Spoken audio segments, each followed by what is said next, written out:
Hello, everyone. Welcome to our Jolly SEO TLDR podcast. Today, we have a really exciting guest, Tory Gray, the CEO and founder of the Gray Dot Company, and someone with who I had the pleasure of going to MozCon with earlier this month. So welcome, Tory. It was awesome to get to see you in person. Nice to be here. Oh, it was great. So today, our topic is going to be technical SEO one-on-one. Tory's an expert on this subject.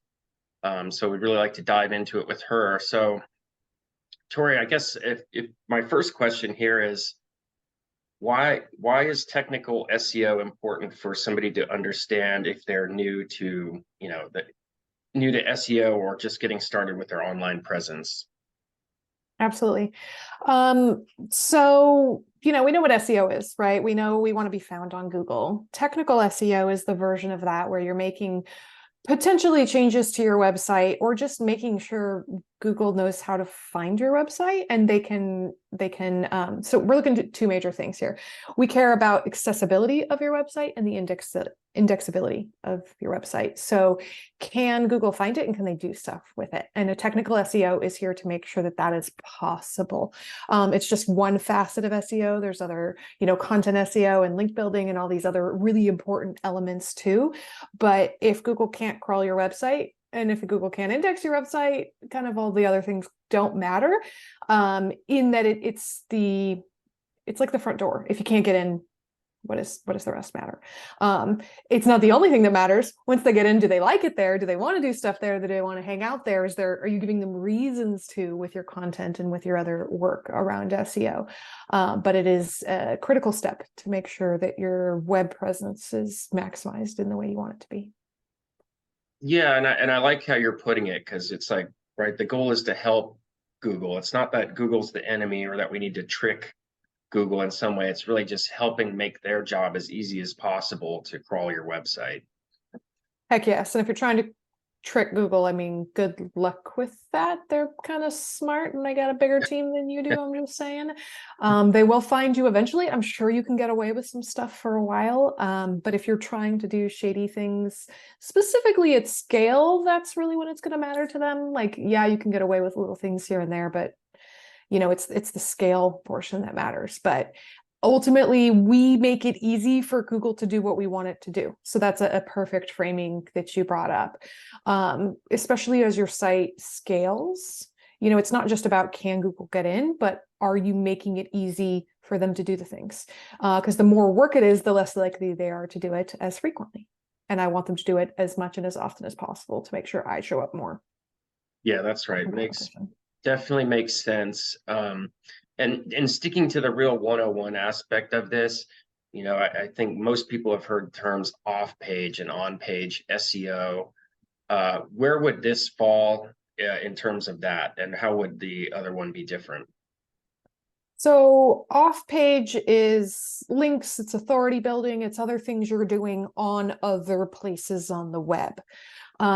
It's also not quite on page, so technical can be, but that implies specific to a specific page, right? Technical SEO extends across your website. So it's about your website and its structure and whether or not Google and other search engines have access to it. So it encompasses on-page SEO, though I think when people think about on-page SEO, they're often thinking about content changes. So maybe it's metadata, it's the titles, it's the meta descriptions and such, but it's often page copy when they talk about on-page. So I would actually argue on-page or off-page doesn't encompass technical SEO at all, based on how people use that terminology. It doesn't mean it doesn't, but yeah, technical SEO is changes to your website as a whole and specific pages on it. Again, to make that accessible and indexable. Yeah, no, it makes tons of sense. And just for people who might not know, when you say meta tags, meta descriptions, what exactly are you referring to? Yep. So there are some, we're talking very basic HTML here. They're literally instructions. They're meta. They're information about information. They're snippets of code where we express specific information to search engines about what this page is. So in the HTML, it's literally called title. That's it in the brackets. It's just title. and you're going to put your title of your site. And then if you're going to Google or another search engine and you see the blue links, the title tag is often the text that you see in search. Google does change that when they feel like it, but that's a whole broader, more in-depth conversation we're not going to get into here. But that's usually what the title is, and it doesn't necessarily show up on the page on your site. In fact, it doesn't unless you take extra work to do that. It is often confused with, I'd say, that the headings, specifically the H1. So the visible title you see on the page. Sometimes it matches, and sometimes, but it doesn't have to. And in fact, you need to do work to make it match or to make it not match. Those are two entirely different fields in HTML. The meta description, again, is in the head section of the HTML, so the part that's not showing up on the page. And it's structured with other, what we call metadata, and we're describing the website in a way that hopefully will form that, again, when you go to Google, when you search for something, that the blue link is ideally the title, and then the words underneath are typically your meta description.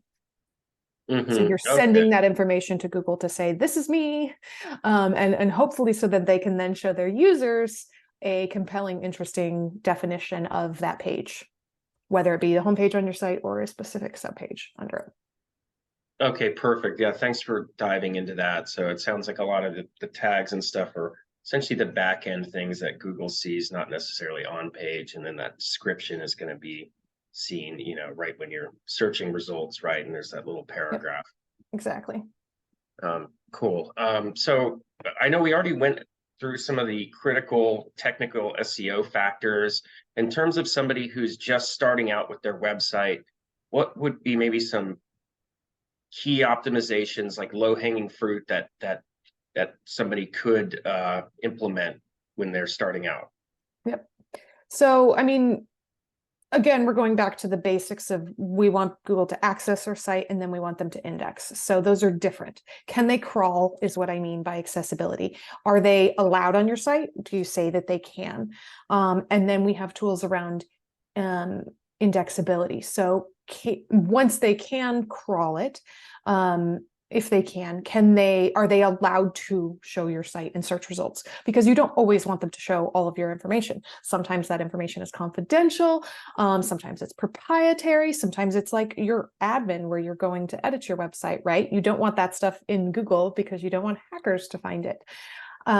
So really everything centers around those two pieces. But the tools in your toolbox in order to control those things are the robots.txt file, which is a file that will live literally at your domain.com, whatever your top level domain is, /robots.txt.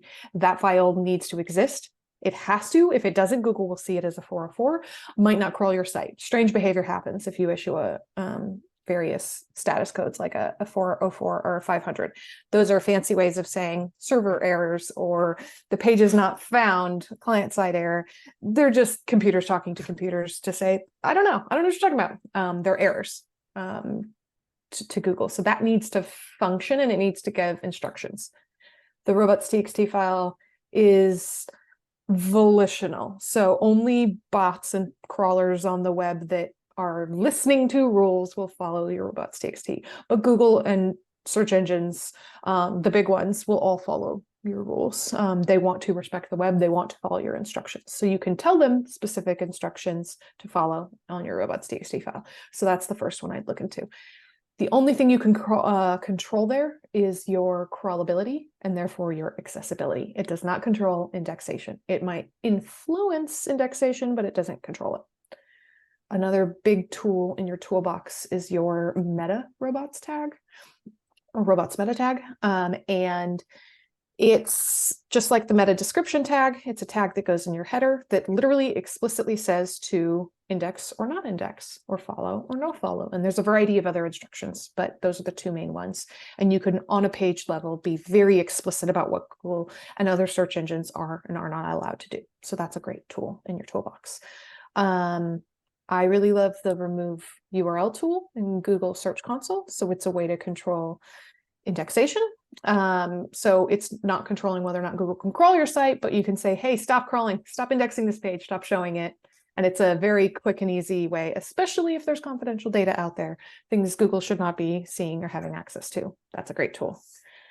You care about your sitemap XML file. So this is like a map. It's literally a list of pages in a format that's for search engines. It's a list of pages, and you can give them information via that file if you so choose. They're not required, but you can tell them when was the last time was this page updated and how important is this page to you on your site, relatively speaking. And you submit this through that tool I just mentioned, Google Search Console, which used to be called Webmaster Tools. If we're talking to an older audience that might recognize that one, it's been 10 plus years now. I'm dating myself a little bit. It's a place to go to see data specifically from Google about your domain and all the information on it. So you can understand performance data and this accessibility and indexability kind of questions. So those are kind of the main, very, very baseline tools that you care about. We can also, if we want to talk about it, start going into like canonicals and status codes. That's a whole thing I alluded to earlier. And then I care about reporting, because any channel worth doing is worth understanding what's happening on it. And then just being mobile friendly are kind of my baseline. If you don't have these things figured out, that's what you need to figure out first. So we're talking about reducing or minimizing errors and giving Google the right instructions that you want them to see when they crawl your site, and determining the frequency of that crawling are kind of the key things. And then, of course, analyzing the data from Google and how they're reading your site. Yep. Yeah, Cool. Google Search Console is a great way to see how are you performing, where are you not performing as well as you want to be, so you can decide where you're going to spend your time and attention improving things. And so just out of curiosity, on your take, would you say that it is better to have your site is more better when it comes to crawl frequency, or is that something you want to consider? I know there are some pages you don't want viewed at all by Google, but as a general rule, is more better in that sense? Generally speaking, yes. So assuming you want that page indexed and you want people to be able to find it on Google or another search engine, there is a very strong correlation with the rate at which Google is going to crawl a particular page, and not only if Google is indexing it or not, because if they're not, like, you want it to show up in the first place, and if they're not bothering to crawl it, then they might not bother to index it. It might be a sign that they don't care about that page, or they've been told not to care about that page because you did something on accident. And then certainly the more frequently they crawl it, that's a good sign that they care more about it. So when we go back to how much does Google care? Let's make it easy for them that we were talking about earlier. Like, make it so easy they want to do it frequently. And again, there's a very strong correlation with how frequently they crawl with how much. That's not inherently causational. So correlation causation is a whole deal. But I'd also say, like, if they're not crawling it, chances are you're not going to rank very well at all. Because again, you're letting Google in. Absolutely, that makes sense. So either it's a sign that there's something wrong, or your site is performing poorly because of the lack of crawling. That doesn't really matter. Lack of crawling is going to relate to less traffic at the end of the day, right? Yeah. Or crawling the wrong things that you don't want indexed, or Google spends 90% of its time, what does it crawl? Like, stuff you don't care about that's not important to your business. Like, you're wasting their time on things that aren't important. So where do you want their attention, and how can you use these tools in your toolbox, the robots.txt, the canonicals, the meta robots, all these things, to focus their attention better where it's meaningful. And it's meaningful because you're hopefully driving revenue based on it, right? That's what we care about. Absolutely. And I know this is a lot to take in. Is this something that the average site owner could implement by him or herself, or is this something, like, in almost any case you're going to want to seek outside assistance with? Is there an effective way for, like, a novice to really make these changes? Yeah, I mean, obviously, the technical expertise of an individual person varies dramatic. How comfortable are you on the web? Are you if you're comfortable in your WordPress CMS, there's some basics in SEO you can absolutely learn. And I would learn those basics. So you can Google SEO beginner's guide. There's going to be a ton of them. The Moz one, if we're talking MozCon, is the classic. Go read that guide. It'll take a little bit too long, and that's okay. And it'll be more than you need, and that's great. And you'll figure out what exactly you do need, and you'll figure out the right plugin for your whatever your CMS is, and you'll turn that on. And I would recommend getting a baseline, either like a crawler, like a Screaming Frog, or a third-party tool like an Ahrefs or a SEMrush or a Moz, and setting up their automated crawler on your site. And then you're just kind of going through it. So based on your education of, okay, these are the things I care about. This is a page I want indexed. Oh, it's telling me it's not indexed. That's a flag that something's wrong. So I'd say most people, especially the smaller your site is, don't have technical SEO problems for the most part. There are caveats. You could accidentally be doing something silly, like in your robots.txt file, say, hey, Google, don't crawl my site ever. No, stop. Right. And that's kind of a non-starter for how well are you going to perform. If you're doing something silly like that, then that is something you want to make sure you fix. So a tool like Screaming Frog, you can even download the free version, right, and just run it quickly on your site, and it can tell you, and it'll have a field. It'll have a whole column on a page-by-page basis and tell you, is it indexable? Is it not? And if it's not, and you want it to be, then either go look out for tools and do some reading up and help yourself, or hire someone to fix the little things. If it's 2 pages, like that's all that's going to matter. Even if it's 10 pages, even if it's 100 pages, that's probably the level, unless you're really looking to scale now, that really matters for you. You don't really need to get into technical SEO. Like, we work with bigger brands. The bigger your site is, the more you care about technical SEO. I think when your site is smaller, you probably care more about links and content. There's kind of an inverse relationship between the bigger the site is, the more that accessibility becomes a challenge, and you really need to optimize it to make it easy for Google, again, to do what you want it to do. And to go out on a limb, and by the way, Moz, if you're listening, I hope you appreciate that we've plugged you a few times here. Thank you. But in terms of the larger sites, is it because the sitemap just starts to become very complicated in that sense? So yes and no. There's, I'm talking, once we get even 1,000 pages is not very big. There's certain things that can add complexity. So we're talking pagination.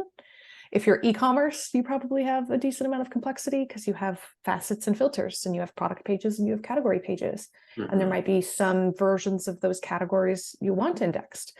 So are you looking for red mugs? Are you looking for red oversized mugs? You might be checking little boxes on your e-commerce site, and which versions of those are indexable and which ones aren't. So e-commerce, I'd say, gets technical fairly quickly because of those variations of URLs and the way they fit together, versus like a content site that scales needs probably to be bigger. If you're a news site, certainly you probably care a lot about technical SEO, because you're going to have all these different categories. You're going to have these subcategories. You're going to have to figure out how Google is crawling through them. You might have, again, pagination, but then in pagination in which categories, and there can be complexity around that. So like pure size, if we're talking 100K plus, you probably care about, and that's count of number of pages. You care about, or you should care about, technical SEO. You need to make sure your ducks are in a row. But under that, unless you have something interesting going on in terms of technical complexity on your site, you care about it probably less, because your bang for your buck is probably going to be in content creation and link building for the most part, again, unless you're doing something accidentally silly. And that can be fixed usually with an audit, right? You could do a one-time body of work and say, hey, stop doing this, and here's how to avoid this thing in the future. And then you can keep growing until you reach scale. And then you have to worry about, like, how frequently is Google crawling this page, and how do I get them to do more of it? And why are they doing this? Why? I blocked this page in my robots.txt file. Why is it still indexed? Well, like I said before, that's not what the robots.txt file does. And you have to use different tools in order to make that happen. And you can learn what those are by working with a professional. I know you mentioned like, for the smaller site owners, generally, everything will be okay unless maybe there's something really crazy that's off or a mistake. What might be a couple of the mistakes that you've Mistakes. seen? Yep. Um, Three main ones. So, whoops, I blocked something critical or everything in my robots.txt file. I've accidentally used my meta robots tag. So on a page level, I've accidentally no indexed something I didn't mean to, or indexed something I didn't mean to, or using your canonical tags incorrectly, accidentally.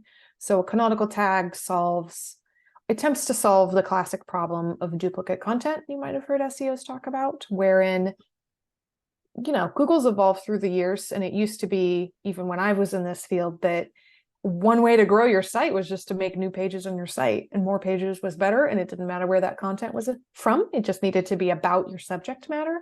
And so what did people do? Some people just copied all their competitors' pages, or they copied yeah, more than one of their own pages and they put it up on their site. And then like, see, more is better. I have all these pages. Google, don't you want to index me?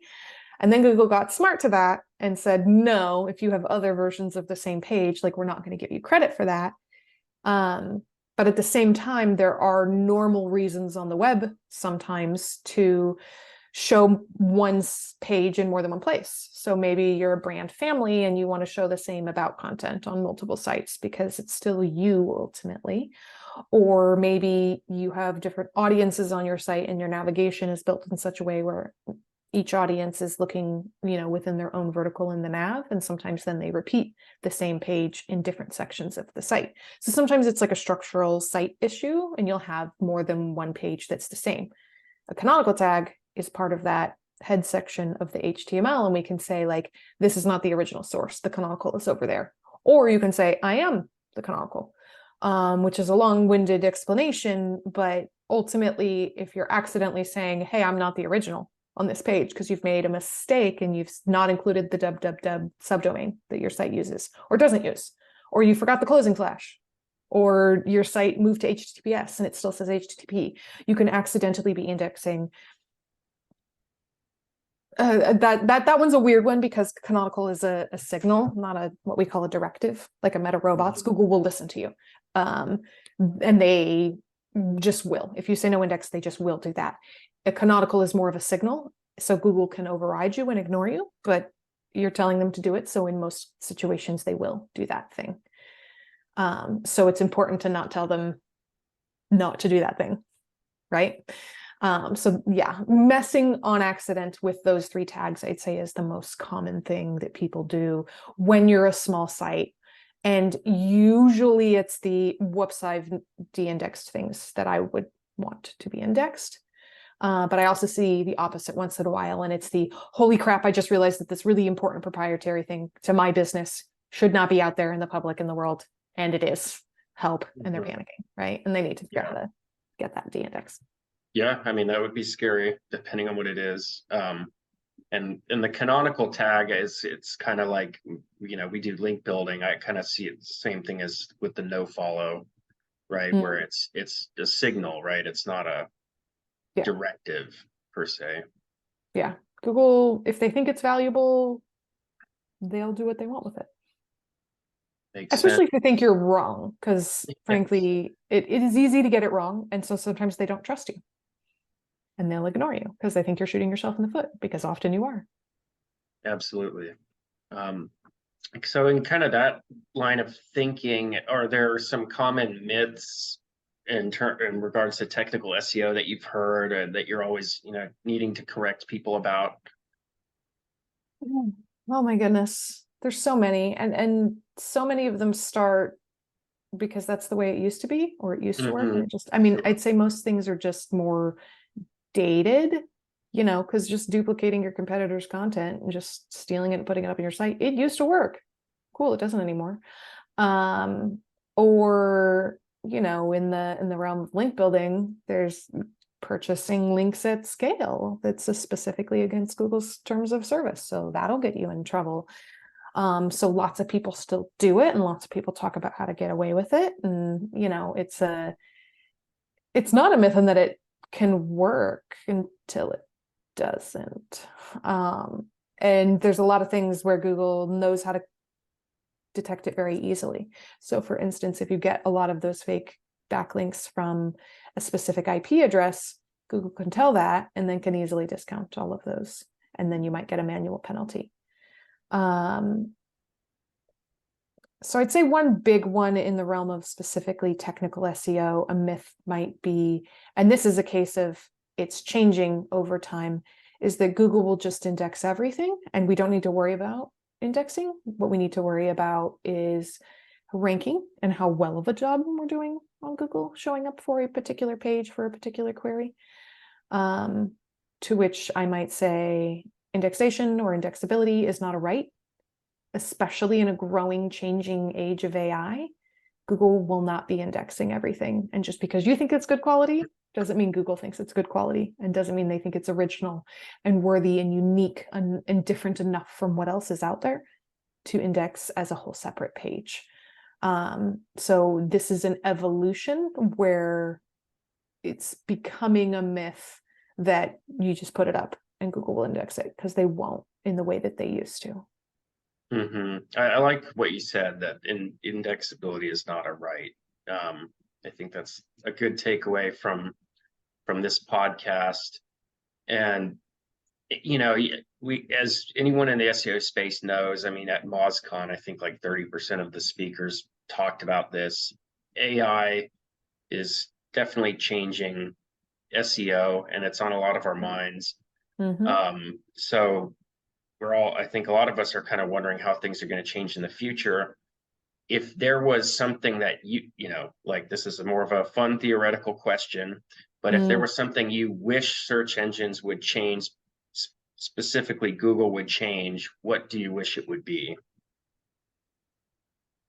Oh, big question. I mean, I wish they were loaded answer. I wish they were doing a little bit better of a job right now. And I wish they had been for the last, I'd call it 3 years, is when I've seen a deterioration of the quality of my search results as a user, which to some extent is our fault as SEOs. And as niche site builders starting to rank for things that maybe we shouldn't, because we don't actually have expertise, but really we just wanted to sell some ads or whatever. So to some extent we ruined it, but to some extent Google has become a very big public company, very focused on minding their revenue, which makes a tremendous amount of sense. But at the same time, they haven't had competition, not real competition, in a very long time. So they've not needed to innovate in the way that they did early on. So I think they took their eye off the prize, which we also know because Microsoft surprised them by announcing their own AI version integrated into search first, right? And that has caused Google to scramble and catch up. So in the same way, I think Google the results have been harder and harder. And I also want to say this is an incredibly hard challenge for Google. And I'm not smart enough to figure it out, to be clear. Like, it's an incredibly hard challenge as people start, innovating how they spam and creating content at scale with ChatGPT. And how does Google tell the difference? Like, things are changing so rapidly that it makes us in the industry and our head spin, but it also makes Google's head spin. And they're the ones having to extend the resources to figure it out. And they're the ones expected to index all the pages and crawl all the pages when there's so many new pages every dang day that are growing exponentially because of tools like ChatGPT and Bard and all these other tools, right? It's an interesting challenge, but yeah, I mean, selfishly, as a user of the web, I want the results to be better, or I want more other competition to be better, because I would like to find the things that I'm looking for on Google just as much as the next person. Yeah, that's well said. I also, as just a user of Google, have not been especially satisfied with it as a tool. Yeah. And I think a lot of us sense that this is going to be a very pivotal time in what happens. And like you said, competition is healthy. I mean, I can't remember the last time we've discussed any other search engine outside of just being like a joke almost. I mean, Yahoo, Yeah. for instance, the only thing I use them for is fantasy football. So, Hmm. I mean, for what it's They worth, started hiring though. So they're doing something doing something. quietly in the background, but they made some very interesting hires. And I'm excited to see what they innovate. I don't know if it'll be in their search engine or if it'll be because they got some high profile tech and content SEOs that they've hired. Oh, So interesting. maybe it's not Yahoo search, maybe it's something else entirely, but they're doing something quietly over there, and I'm eager to see what it is. And obviously Bing has stepped it up Yeah, and is trying to do more there. So, is it enough to steal market share? We'll see. But I like Google knocked off their pedestal a little bit. Like, come on, step it up. yeah, You're falling behind and it's showing. So get it together. makes sense. Well, we are out of time. Thank you, Tory. Your answers have been amazing. Again, Tory Gray, CEO and founder at the Gray Dot Company. And this is Jolly SEO's TLDR podcast. And we'll be posting this soon. And thank you, Tory. Thank you for having me. It's been a blast.